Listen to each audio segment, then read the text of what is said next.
이 자리에 우리 교우들도 많이 나오시고 또 타 교회를 다니시는 교우들도 사정상 오신 분들이 또 계신 줄 압니다. 가족들과 함께 보내려고 다니러 오신 분들도 늦은 시간, 졸립고 좀 그런 시간이지만 우리가 하나님 앞에 눈을 크게 뜨고 또 믿음으로 이 시간을 드림으로써 큰 은혜를 받는 귀한 예배와 시간이 될 수 있기를 바라겠습니다. 이 방송도 준비를 열심히 했습니다. 잘 했는데 여러분 다 기꺼운 마음으로 잘 받아주시기를 바라고 우리 하나님께 영광을 드리는 귀한 시간이 되기를 바랍니다. 오늘 송구영신 예배 아마 여러분들이 다 알고 나오셨죠. 그런데 이 예배를 드리면서 한번 우리 생각해 보십시다. 나는 몇 번째 송구영신 예배를 드리고 있는가? 저는 교회 학교 다닐 때부터 이 예배를 드렸습니다. 아주 어릴 때 어머님 손을 잡고 가서 드린 적이 있기 시작해서 계속해서 예배를 드려왔었습니다. 해가 갈수록 느껴지는 것이 하나 있죠. 그것은 늘 엄숙하게 드려왔던 예배, 오늘도 정말 엄숙하게 하나님 앞에 잘 드려지고 있는가? 한 해의 시작, 그렇죠? 그리고 한 해의 마지막이 마주 있어요. 그래서 한 해의 마지막이 한 해의 시작과 이어지는 자리. 그래서 우리 모두 마음이 엄숙하게 그 어느 때보다 간절하게 시작하는데, 지난 성탄절도 그랬지만 오늘 송구영신 예배를 드리는 이날도 모두 이상하게 성탄절이 주일이었듯이 초하룻날 주일이 됩니다. 왠지 이 사실만으로도 감동이 되잖아요. 지난 성탄절 저녁 시간에 있었던 일이었습니다. 휴가를 마치고 복귀하던 해군 장교가 한 의식을 잃고 쓰러져 있던 40대 경찰관 응급처치를 해서 목숨을 구했어요. 지난 25일 저녁 7시 반쯤 서울역에서 부산행으로 가는 KTX 플랫폼에서 해군 장교복을 입은 한 사람이 쓰러지는 사람을 발견하고 달려가서 응급 조치를 하게 됩니다. 당시 상황은 쓰러진 사람의 혀가 말려 들어가고 제대로 호흡을 하지 못하는 상황으로 1초가 다급한 상황이었습니다. 이때 교육을 받은 그대로 그 쓰러진 사람의 입을 열고 혀를 당겨서 숨이 쉬어질 수 있도록 기도를 확보한 다음 심폐소생술을 다급하게 시도했습니다. 이 일을 한 사람은 해군 소속 26살인 반모중이었습니다. 그리고 이런 위급한 상황을 맞이한 사람은 한 지방경찰청 소속 47살 조모경이었던 것입니다. 이렇게 다급한 상황을 그냥 지나칠 수 있는 수많은 일들인데도 불구하고 훈련되어진 사람이었기 때문에, 준비되어졌기 때문에 이 상황을 다급한 상황에도 불구하고 분명하게 대처를 했다는 거예요. 마침 주변에 있던 이들이 도와주기 시작했고 구급대가 도착하면서 인계된 다음에 3일 후에는 이 경찰이 정상적으로 출근을 했다는 사실이죠. 사랑하는 여러분, 우리는 늘 이런 이야기를 합니다. 순간의 선택이 얼마나 중요한가. 바로 이러한 순간을 볼 때에 순간의 선택이 얼마나 중요한지를 깨닫게 되는 것이죠. 오늘 우리가 이제 새해를 맞이하기 위해서 준비를 하고 있습니다. 사실은 금년 연초에 똑같이 새해를 맞이하는 시간을 보내면서 하나님 앞에 우리의 삶을 놓고 기도드렸고 우리는 이 한 해를 정말 열심히 살았습니다. 그런 가운데에 우리가 정말 감사하며 매 순간을 살았는가? 살다 보니까 나도 모르게 내 마음에서 원망이 나오는 일들이 생기고 또 불평이 나오고 실망하는 일이 생기고, 그러면서 어쩌면 정말 내가 충실하게 매 순간마다 정말 열심히 살아야겠다라고 다잡았던 시간들, 그러한 나의 삶의 순간들을 그저 억지로 보낸 적은 없습니까? 이 순간이 좀 빨리 지나갔으면 하는 마음으로 그렇게 시간을 보낸 적은 없습니까? 사실 알고 보면 우리는 매 순간을 그 무엇보다 소중한 시간으로 살아가고 있다는 것이죠. 그런 의미에서 오늘 우리는 정말 중요한 순간으로 이 시간을 다시 한번 대할 수 있기를 주님의 이름으로 부탁을 드립니다.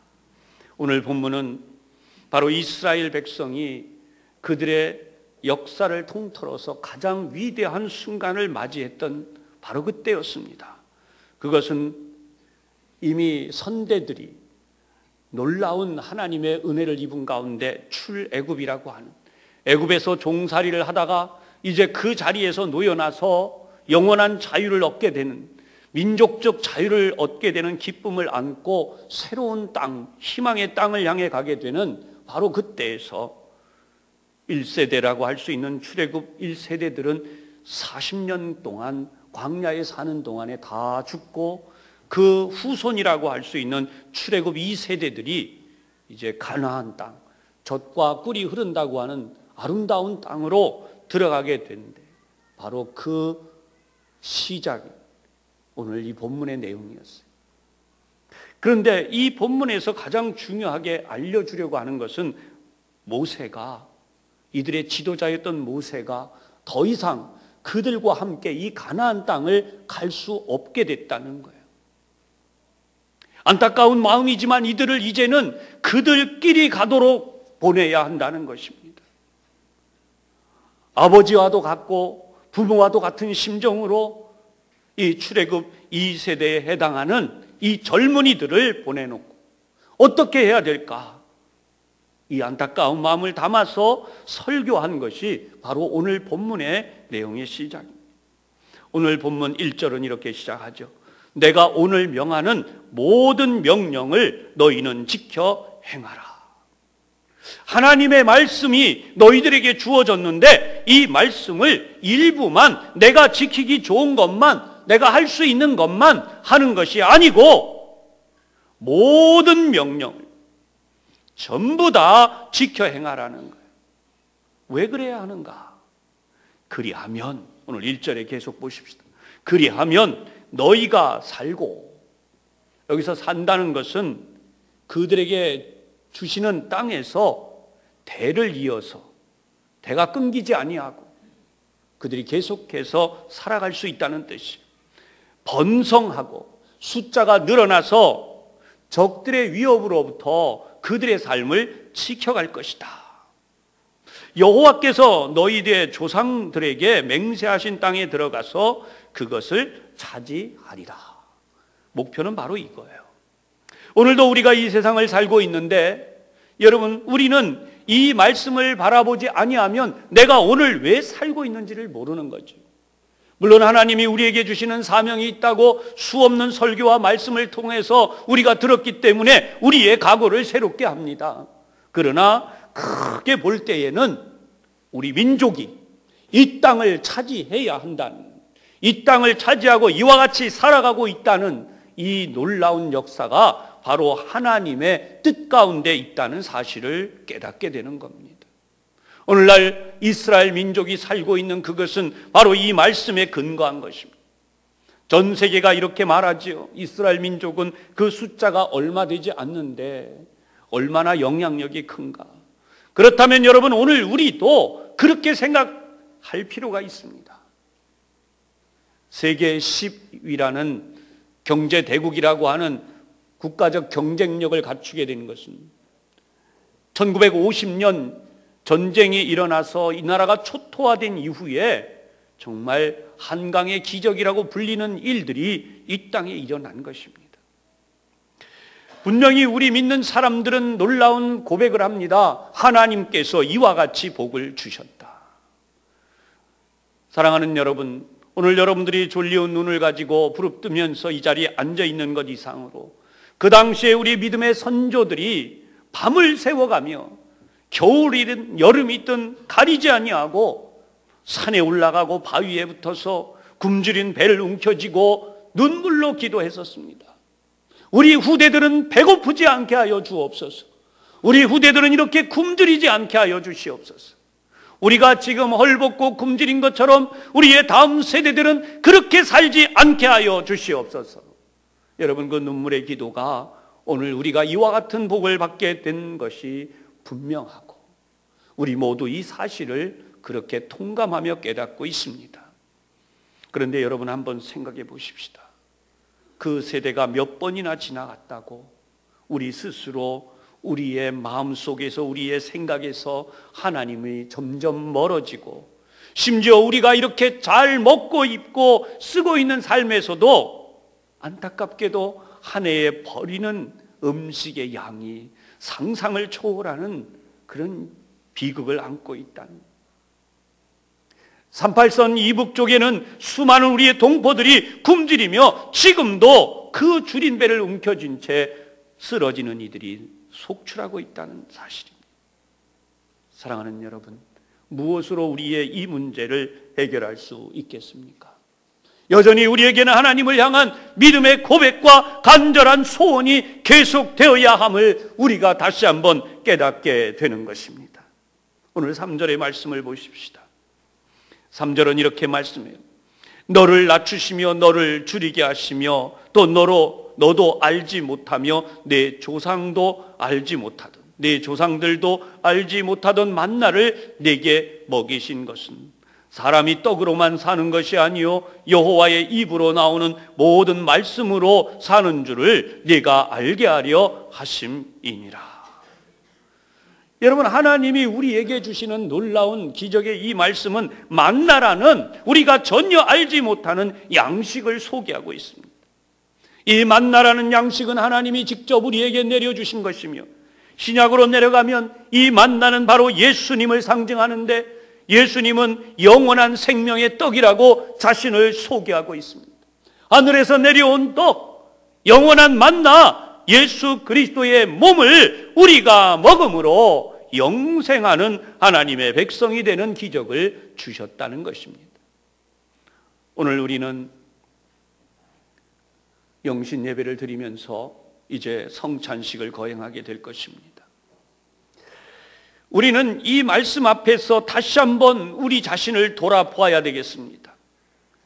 명백하게 3절에 시작하는 말씀은 너를 낮추시며 너를 줄이게 하시며, 이 놀라운 선언은 우리가 하나님 앞에서 때로는 낮아지기도 하고 때로는 배가 고플 수 있다는 것을 말씀해요. 항상 우리가 배부르며 항상 잘 사는 것은 아니라는 것입니다. 그것이 바로 우리 선대들의 삶이었던 것입니다. 우리 믿음의 선대들은 굶주렸으며 그들은 심히 낮은 자리에서 살았었습니다. 그런데 그렇게 되었던 것은 하나님이 무엇을 알려주시려는 것이냐 하면 떡으로만 사는 것이 아니라 하나님의 입에서 나오는 말씀으로 사는 줄을 알게 하려 하십니다. 그랬습니다. 사랑하는 여러분, 하나님은 이러한 일을 왜 하셨을까요? 하나님이 무엇 때문에 이스라엘 민족에게 이런 일을 하셨을까요? 2절에 이 이유가 나옵니다. 내 하나님 여호와께서 이 40년 동안에 내게 광야길을 걷게 하신 것을 기억하라. 이는 너를 낮추시며 너를 시험하사 네 마음이 어떠한지 그 명령을 지키는지 지키지 않는지 알려 하심이라. 하나님은 오늘도 우리 민족에게 하나님의 이 뜻이 있다는 사실을 알려주시는 거죠. 여러분 개인 가정마다 여러분 한 분 한 분마다 이런 어려움들이 있을 때에 괜히 있는 것이 아니라 여기에 하나님의 뜻이 계시다라는 사실을 알려주신다는 것이죠. 오늘 이 음성을 여러분이 분명히 들으실 수 있기를 주님의 이름으로 축복합니다. 이 성경의 선언은 이렇게 이어집니다. 4절의 말씀 다시 보겠습니다. 이 40년 동안에 내 의복이 헤어지지 아니하였고 내 발이 부르트지 아니하였느니라. 여러분, 이 광야라고 하는 곳에는 의복을 구할 곳이 없습니다. 약품을 구할 수 있는 곳이 아닙니다.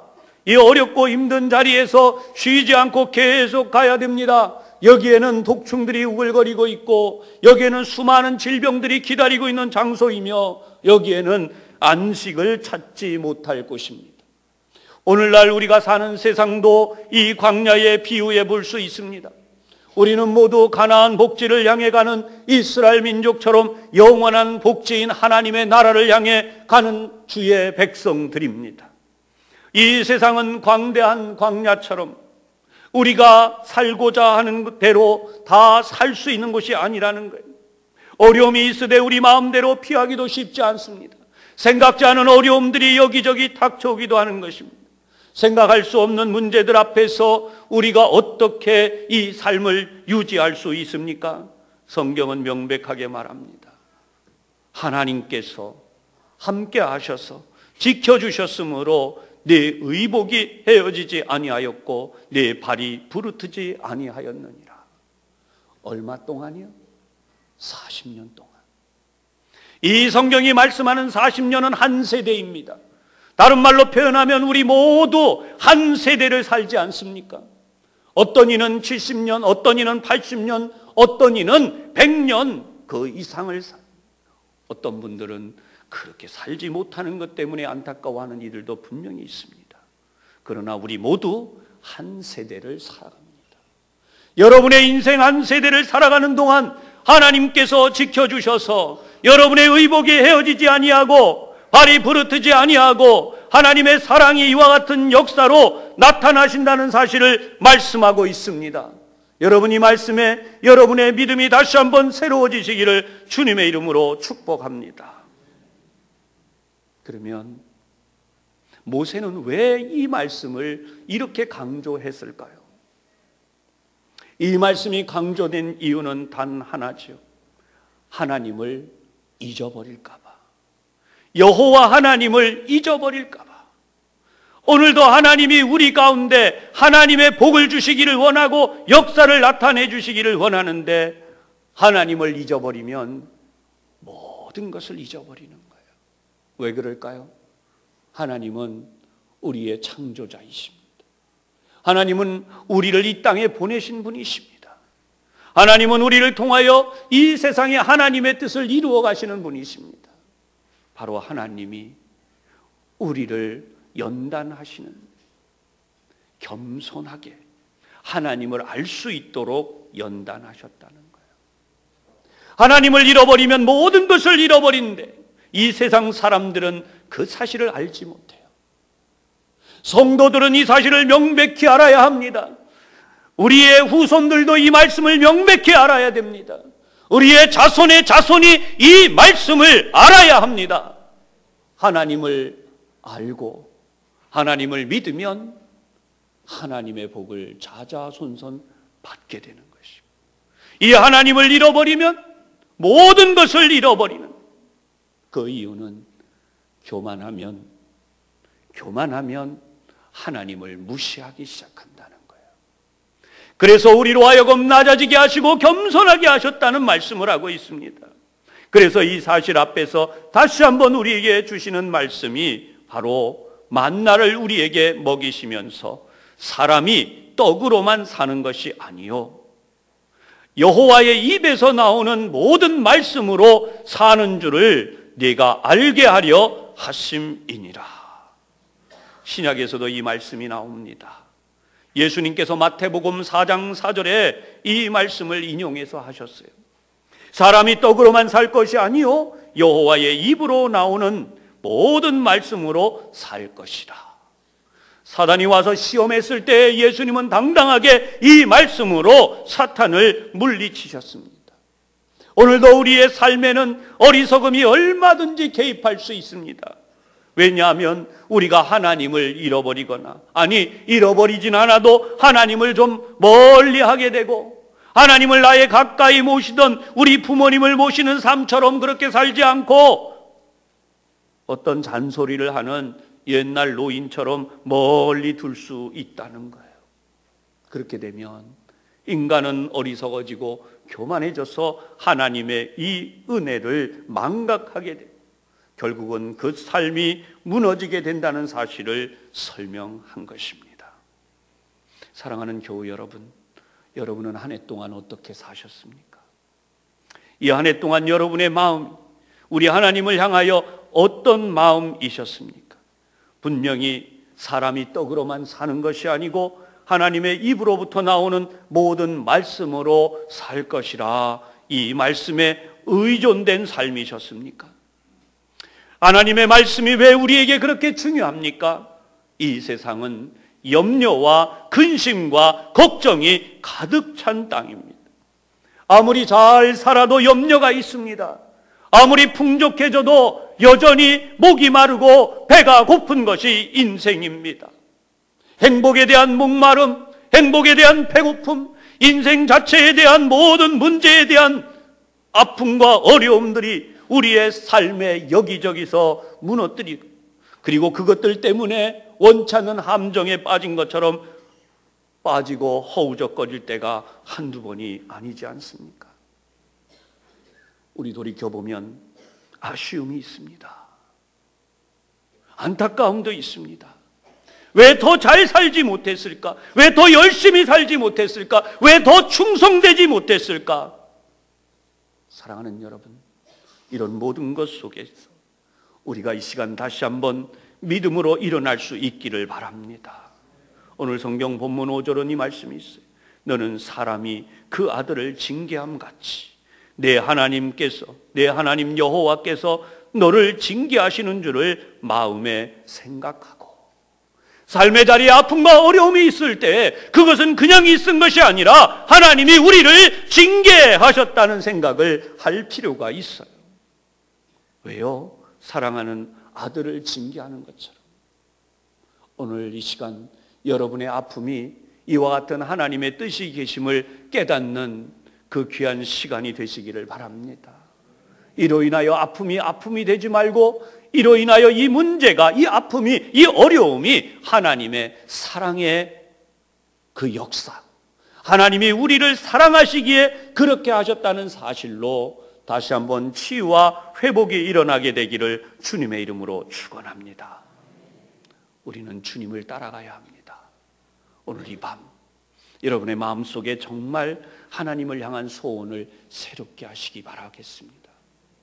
함께 기도할 때에 하나님, 우리 소원의 기도를 하나님 앞에 드리면서, 하나님, 우리 소원이 있습니다.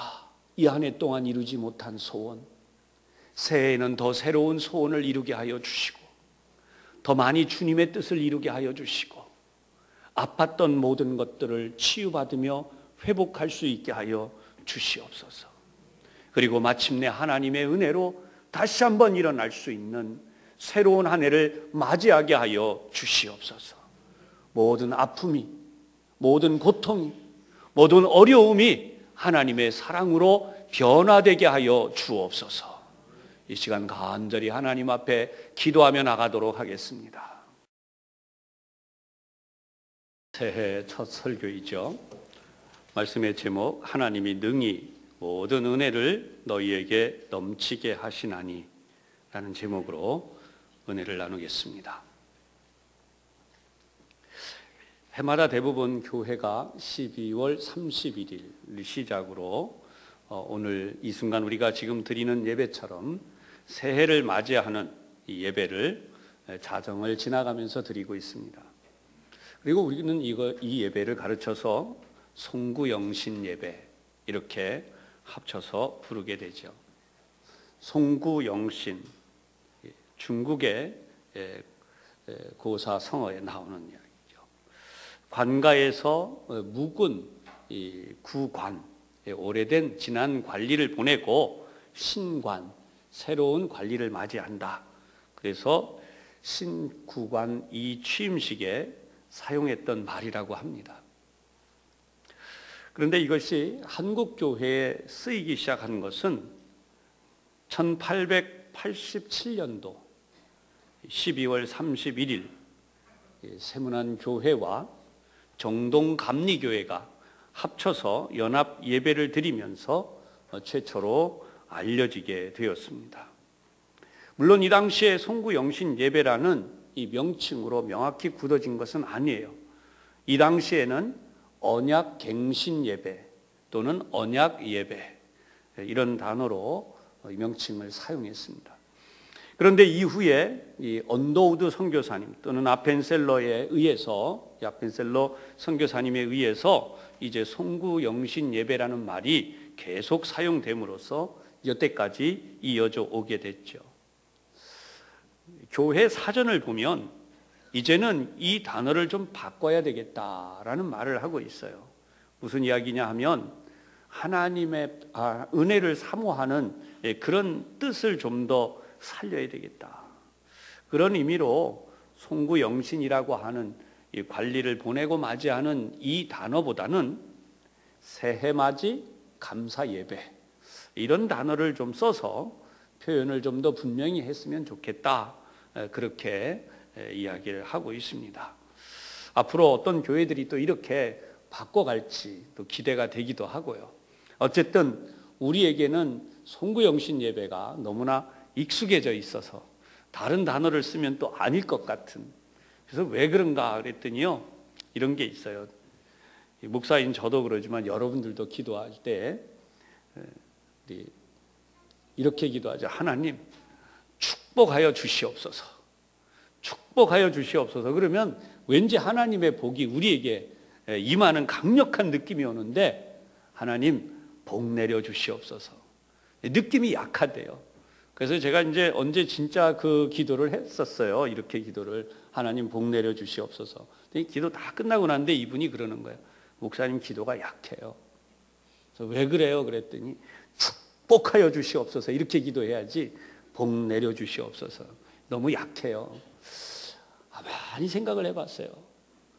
습관이라고 하는, 우리가 오랫동안 익숙해 있던 습관이라는 게 이런 것이구나. 여러분도 그러십니까? 우리 기도할 때 한번 해보십시다. 하나님 복 내려 주시옵소서. 별로 안 되셔요? 하나님 축복하여 주시옵소서. 예, 근데 여러분 이 단어 분명히 해야 돼요. 빌축자예요. 하나님은 복을 비는 분이 아니라 어떻게 하는 분이에요? 예, 그래서 하나님 복을 내려주시는 분이에요. 그러니까 축복이란 단어는요, 우리는 쓸 수 있어요. 그러나 하나님께 대하여서는 아니에요. 하나님 복을 내려 주시옵소서. 예, 그래서 우리 이 부분을 이제 신년도에, 다른 것은 우리가 좀 어렵지만 하나님께 이 부분은 좀 한번 꼭 고치고 갔으면 좋겠습니다. 예, 옆에 있는 분에게 이제 이렇게 인사할 수는 있어요. 우리가 축복합니다. 그런데 하나님 앞에 기도할 때는 복 내려 주시옵소서. 네, 이렇게 분명히 하시기 바라겠습니다. 지난 한 해 동안은 모든 뉴스가요, 가슴이 먹먹해요. 뉴스만 틀면 답답해요. 힘들고 아픈 이야기만, 답답한 이야기만. 그런데 저는 이번에 뉴스를 보다가, 물론 교계 뉴스입니다. 기독교계 뉴스를 보다가 가슴이 뻥 뚫리는, 정말 너무나 시원한 그런 뉴스를 봤어요. 그래서 제가 여러분들에게 소개하려고 해요. 어떤 내용이냐고 하면요, 46억이라고 하는 어마어마한 돈, 46억이라고 하는 어마어마한 돈을 빚진 신용불량자들을 한순간에 완전히 이 채무로부터 자유케 했어요. 여기 할렐루야 견전 그래서 그런데요, 46억이라는 돈입니다. 정확하게 46억 30만 원이라고 하는 돈을 완전히 없애버렸어요. 이게 무슨 얘기냐 하면요,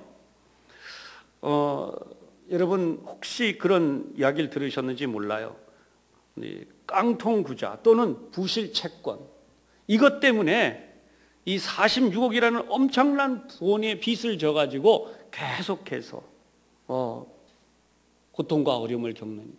그런데 이 사람들의 채권, 그 주식을 한순간에 태워주고 당신은 이제 완전히 자유케 되었습니다, 선언을 해줬다는 거예요. 어디가 그렇게 했을 것 같으세요? 어떤 사회단체, 아니면 은행, 아니면 채권자들. 예. 안타깝게도 이것은요, 안타까운 게 아니라 놀랍게도라고 해야 될게요. 놀랍게도 이렇게 한 곳이 어디냐면 교회예요. 교회가 이런 일을 했어요. 이 교회는 지금까지 굉장히 많은 사람들을 이렇게 여기서 벗어나게 했는데요. 성탄절이었던 지난 25일 이 교회에서는 강대상 앞에 조그마한 테이블이 있었습니다. 거기에는 구청장님도 오시고 또 국회의원도 오시고 또 여러 관계되는 분들이 왔어요. 그런데 이들의 손에 무엇이 들려 있었냐 하면 종이가 들려 있었어요. 이 종이를 한순간에 태운 거예요. 그리고 거기 있는 사람들은 크게 박수를 쳤어요. 그게 뭐냐 하면 어려운 이웃을 위한 빛탐감 프로젝트. 어려운 이웃을 위한 빛탐감 프로젝트를 바로 이 교회가 했어요. 그래서 채무자 135명이 떠안고 있었던 49억 9,980만 원이 한순간에 사라져버리는 거예요. 교회가 이런 어마어마한 일을 했다는 게 저는 너무나 감동적이었어요. 그래서 이들이 하려고 하는 일, 앞으로도 계속해서 이 일을 한다는 거죠. 어떻게 하려고 그러냐? 목표는 이제 1,000억 원까지 탕감해 주는 게 목표라는 거예요. 사회의 폐인이 되어버린 사람들, 다시는 사회에서 활동할 기회를 잃어버린 사람들, 바로 이 사람들에게 희년이라고 하는 성경의 정신을 구현하면서 정말 이 사람들이 다시 한번 하나님의 은혜 가운데 사회의 일원으로 힘차게 살아가게 하겠다. 이것이 바로 이 교회 담임 목사님의 목표였고요. 지금까지 이 귀한 일들을 해왔다는 사실이죠. 사랑하는 여러분, 우리 주님께서는 우리가 이 땅에 사는 모든 환경 속에서 완전히 이와 같은 자유가 일어날 수 있도록 놀라운 역사를 내려주셨다는 사실을 분명히 깨달으시기를 바랍니다. 오늘 본문의 말씀은 놀라운 선언이 이어졌어요. 하나님이 은혜를 주셔서, 하나님이 우리에게 은혜를 주셔서 제한이 없어요. 모든 일에 항상 모든 것이 넉넉하게 하신다. 우리는 너무나 제한적입니다. 내가 이것을 해야 될까? 내가 저것을 해야 될까? 내가 정말 이게 잘하는 것일까? 오늘도 말씀을 듣는 교우 여러분, 실망하거나 염려하거나 여러분들이 힘들어할 일이 아니에요. 우리는 하나님의 은혜를 깨달아야 돼요. 언젠가 한번 이런 이야기를 들은 적이 있습니다. 목사님, 제가 건강하니까 괜찮아요. 이것은 굉장히 어려움을 겪었던 한 형제의 이야기였습니다. 경제적으로도 굉장히 어려울 뿐만 아니라 환경이 너무나 어려워요. 그런데 그런 속에서 딱 한마디가 그거예요. 목사님, 기도해 주세요. 저는 아직 젊어요. 그리고 저는 건강해요. 얼마든지 해낼 수 있습니다. 할렐루야. 여러분, 오늘 여러분들에게도 이 믿음의 선언이 있기를 주님의 이름으로 축복합니다. 우리는 우리의 인생이 얼마나 복된지를 잘 몰라요. 우리가 이 문을 나가면, 지금은 은혜를 깨닫고 감사하지만 이 문을 나가면 나도 모르는 세상의 문제들 앞에서 어깨가 작아집니다. 사람들을 만나면 나도 모르게 원망과 불평이 나오게 됩니다. 그리고 주어진 환경을 보면서 한숨을 내쉴 때가 있습니다. 사랑하는 여러분, 우리는 이 모든 것으로부터 자유해야 됨을 분명히 깨달으시기를 바랍니다. 이 세상은 사단의 권세가 분명히 존재합니다. 아니, 성경은 명백하게 이 세상에 그런 사단의 역사가 있다고 말합니다. 그런데 우리는 그 사단의 역사를 벗어나는 방법을 잘 몰라요. 우리는 이 자리에 모여서 하나님 앞에 예배하지만 세상의 사람들은 바로 이러한 문제들을 해결하고 복을 받겠다고 세상에 나가서 종을 치러 다니고, 세상에 나가서 해돋이를 맞이한다고 나가고, 그들이 여러 가지 방법으로 그들의 인생을 복되게 하겠다고 아우성이지요. 지금도 얼마나 많은 사람들이 차를 타고 돈눈해를 맞이하러 가는지 모릅니다. 사랑하는 여러분, 우리는 그런 일을 할 것이 아니라 우리의 진정한 구원자이신 예수 그리스도를 우리의 중심으로부터 맞아들이는 역사가 이루어지시기를 바랍니다. 사단의 권세는 인간의 노력으로는 절대로 깨뜨릴 수 없어요. 사단의 권세는 인간의 힘으로는 도저히 감당할 수 없어요. 그래서 하나님의 아들 예수님께서 이 땅에 오신 것입니다. 예수님은 십자가를 지심으로 이 세상이 감당할 수 없는 사망의 권세, 사단의 저주, 그 모든 역사들을 한순간에 해결하셨습니다. 그것이 갈라디아서 5장 1절의 이 말씀, 그리스도께서 우리를 자유롭게 하려고 자유를 주셨으니 그러므로 굳건하게 서서 다시는 종의 멍에를 매지 말라. 사단이 우리에게 가져오는 것은 종의 멍에예요. 여전히 사단은 우리에게 이렇게 말합니다. 너는 감당하지 못해. 너는 금년에도 성공할 수 없어. 너는 여전히 고통 속에 있을 거야. 네 환경이 변하지 않았잖아. 여러분, 마귀는 여전히 우리를 무너뜨리려는 이야기를 한다는 거예요. 그러나 독생자이신 예수님이 이 땅에 오신 단 하나의 목적은, 우리 한번 따라 하십시다. 나를 자유롭게 하시려고, 나를 승리하게 하시려고, 나를 반드시 구원하시려고 오셨습니다. 할렐루야. 우리 하나님께 감사의 박수 한번 하십시다. 여러분, 승리는 내 손에 있는 게 아니에요. 2017년 한 해를 살아가는 성도들의 마음은 승리는 내 손에 있다라는 생각을 하면 안 돼요. 세상은 이렇게 말합니다. 할 수 있다. 할 수 있다. 계속해서 할 수 있다는 마인드 컨트롤을 해줍니다. 그러나 그리스도인은 그렇지 않습니다. 요한복음 8장 32절, 34절로 36절 이 말씀이 있어요. 진리를 알지니 진리가 너희를 자유롭게 하리라. 무엇이 진리입니까? 하나님의 아들이 이 땅에 오셨다는 거예요. 하나님의 아들이 오셔서 십자가를 지셨다는 거예요. 그것이 우리의 모든 죄를 사했다는 거예요. 이 세상에 있는 모든 저주와 사망의 권세를 깨뜨렸다는 거예요. 이것이 바로 진리예요. 할렐루야. 진리가 너희를 자유롭게 하리라. 예수님은 명백하게 이 선언을 다시 하십니다. 예수께서 대답하시되 진실로 진실로 너희에게 이르노니 죄를 범하는 자마다 죄의 종이라. 죄를 범하는 자마다 죄의 종이라. 여러분, 지금도 얼마나 많은 사람들이 죄에 붙들려 있는지 몰라요. 나는 죄인이 아니에요 말하고 있는 그분이, 우리는 주초 문제를 쉽게 이야기할 수 없습니다. 내가 오늘 꼭 담배를 끊어야지. 지난 그 뉴스에도 어떤 분들이 그게 나오는, 광고 시간에도 나오는 걸 제가 봤어요. 담배를 꼭 끊어야지. 못 끊어요.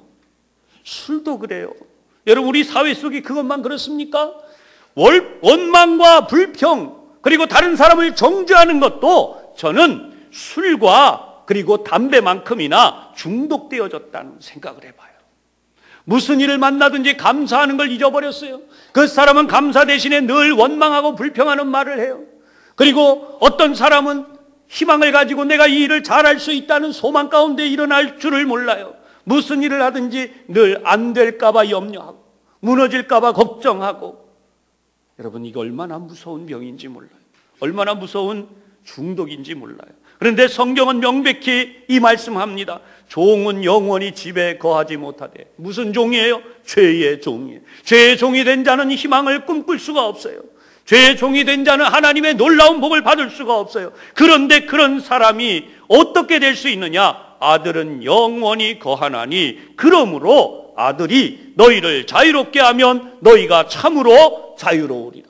하나님의 아들이 우리를 자유롭게 하면 우리는 참으로 자유로워진다는. 할렐루야. 예수님이 우리를 자유롭게 하시면 여러분들이 실패와 좌절과 모든 고통과 아픔 속에 있었을지라도, 어떠한 질병에 붙들려 있었을지라도 하나님의 아들이신 예수님이 자유롭게 하면 여러분의 질병이 치료되고 여러분의 문제가 해결이 되고 여러분의 저주가 깨어져 떠나가고 하나님의 은혜가 충만하게 되시는 줄로 믿으시기를 바랍니다. 그래서 오늘 본문 이 말씀이에요. 하나님이 능히 모든 은혜를 너희에게 넘치게 하시나니, 하나님이 능히 모든 은혜를 너희에게 넘치게 하시나니 이는 너희로 모든 일에 항상 모든 것이 넉넉하여 모든 착한 일을 넘치게 하게 하려 하심이라. 아멘. 사랑하는 여러분, 이 자리에는 우리 교우도 계시지만 우리 교우가 아닌 분들도 계십니다. 어느 곳에 계시는 분이든 어떤 교회를 출석하는 분이든 이 한 해도 큰 꿈을 꾸시기를 바랍니다. 이 자리에는 우리 교회 학교 학생들도 있고 아주 어린 학생들도 있고 유아들도 있습니다. 무엇보다 이 아이를 가지신 부모님들까지도, 우리 교회학교 학생 여러분들도 무엇보다 하나님의 꿈을 꾸시기를 바랍니다. 하나님의 꿈은 나를 향하신 꿈이에요. 하나님은 우리 한 사람 한 사람을 세상에 보내시고 하나님의 꿈을 가지고 계세요. 우리를 자라나게 해서 무엇이 되게 하실지, 우리를 통하여 어떤 일을 하실지 바로 하나님은 그 꿈을 오늘도 꾸고 계신다는 거예요. 그래서 우리는 이 한 해를 선물로 받았습니다. 여러분들에게 아까 해피 버스데이 인사를 하게 했죠. 우리는 다시 태어났어요. 하나님이 이 한 해를 주신 거예요. 그래서 이 꿈을 꾸는 진정한 행복을 이루는 한 해가 되시기를 주님의 이름으로 축원합니다. 기도하겠습니다. 자비하신 하나님 아버지, 오늘 우리에게 모든 은혜를 부어주셔서 우리에게 넘치도록 착한 일을 감당하는 하나님의 역사 은혜로 충만하게 하여 주옵소서. 예수님 이름으로 기도하옵나이다. 아멘.